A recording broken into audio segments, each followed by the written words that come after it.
readers, ¿cómo estás? How are you? I'm fine. I am Lori from WITS, and I am back for another virtual kindergarten read aloud with you. I don't know if you can see this little face poking out. I was going to surprise you, but my best friend decided to join us today. She is always around now, but I made sure she made a special appearance for you readers out there. She loves kids so much, almost as much as she loves eating worms.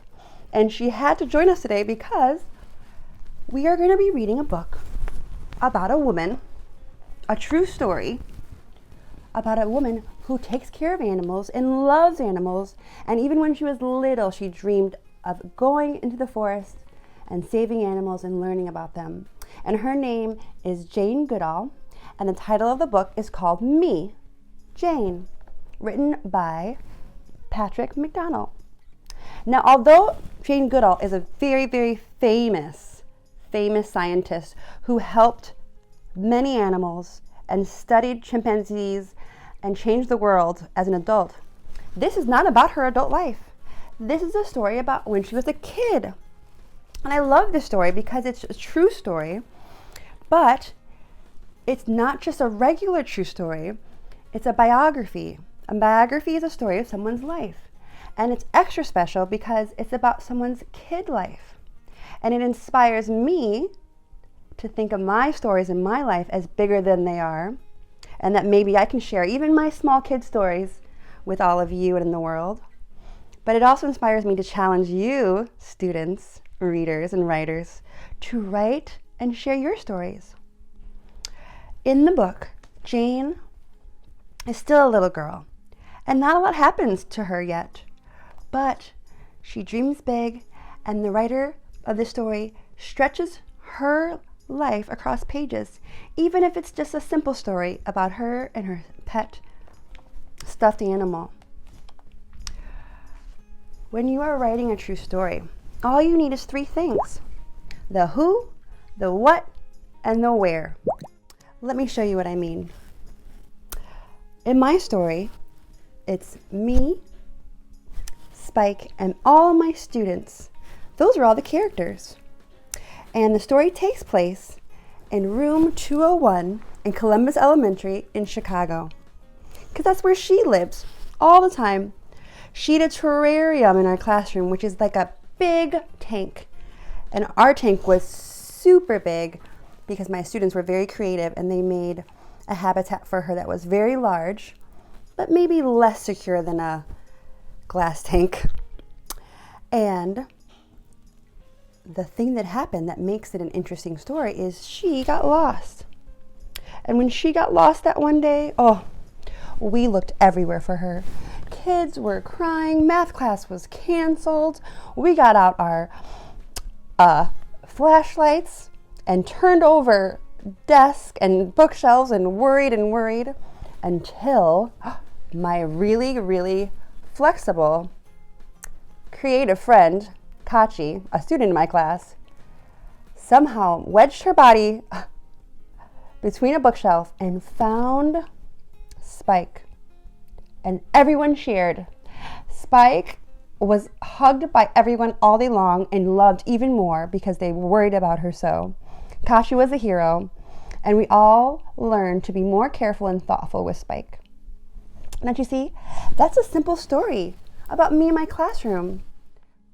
All it takes is details about setting, cool characters like Kachi, me, and my students, and something that happens that made you feel something.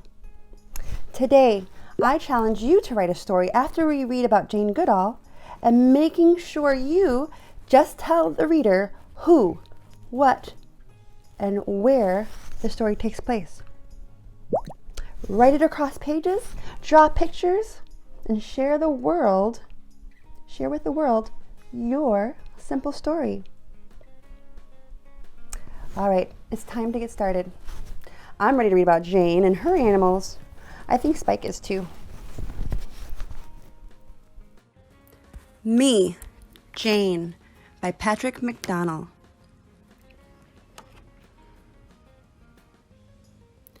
Look, this is a photograph of when Jane Goodall was little. Jane had a stuffed toy chimpanzee named Jubilee.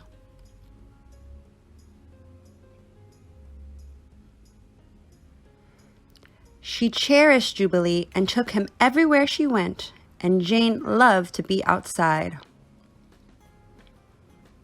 Look, they've already told us about the characters and a setting, Jubilee and Jane. And the setting is outside, and you can tell by the illustration and the words.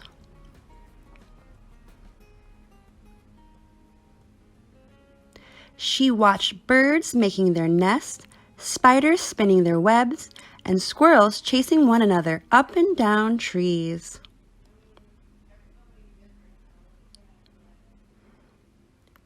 Jane learned all that she could about the animals and plants she studied in her backyard and read about it in books.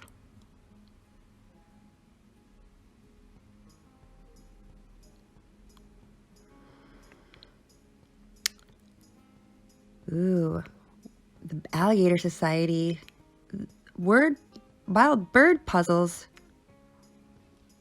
pterodactyls, eagles. This is what Jane studied. This is her writing in school and her textbooks and puzzles and things she did to learn. Sometimes authors use illustrations and sometimes they use words. This author is showing us what she learned by showing us pictures. One day, curious Jane wondered where eggs came from, so she and Jubilee snuck into Grandma Nut's chicken coop.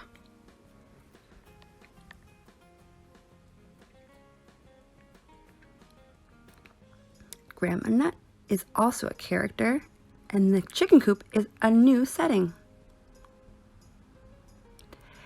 Hid behind some straw, stayed very still,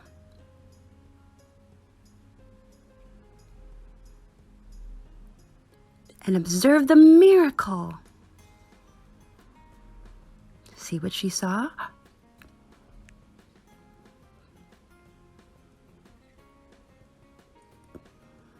It was a magical world full of joy and wonder, and Jane felt very much a part of it.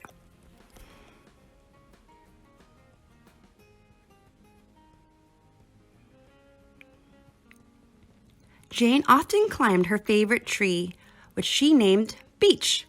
She would lay her cheek against its trunk and seem to feel the sap flowing beneath the bark.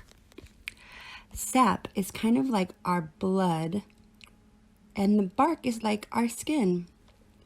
Sap flows through trees just like blood flows through our veins. Jane feels very connected to her tree.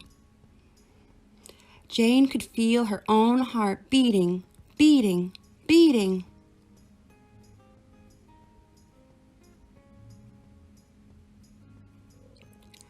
With the wind in her hair, she read and reread the books about Tarzan of the Apes, in which another girl, also named Jane, lived in the jungles of Africa.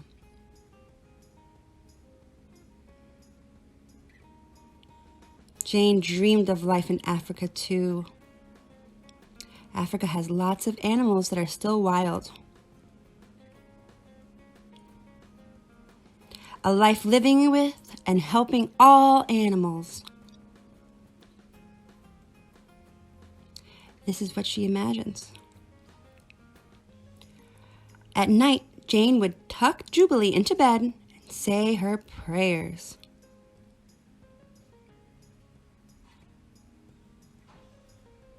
And fall asleep.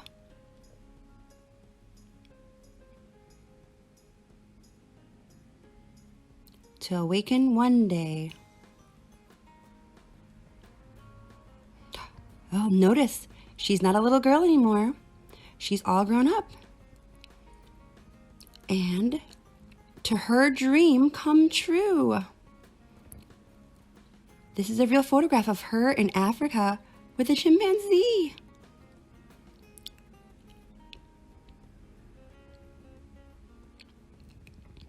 About Jane Goodall, I'll read a bit.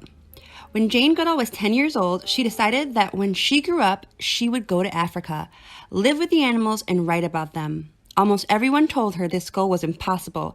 Her family had little money, and she was a girl in a time when girls were not encouraged to pursue adventurous careers. But her mother encouraged her to follow her dream, and when Jane finished school, she continued to learn about Africa and worked hard to save money to go there.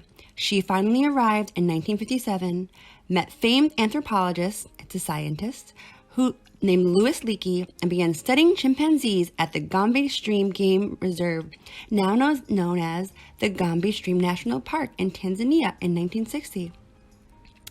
I'm going to stop there, but feel free to pause the video and keep reading about her real life. It's quite a story. That's her when she's little. That's Jubilee. This is a message from Jane. Each one of us makes a difference. We cannot live through a single day without making an impact on the world around us, and we have a chance as to what sort of difference we make. The life of each of us matters in the scheme of things, and I encourage everyone, especially young people, to make the world a better place for people, animals, and the environment. Children are motivated when they can see the positive results their hard work can have. As I travel, I meet hundreds of Roots and Shoots groups. They are always eager to tell Dr. Jane what they've been doing and how they've been making a difference in their communities. Whether they've been doing something simple like recycling or collecting trash, or something that requires a great deal of effort,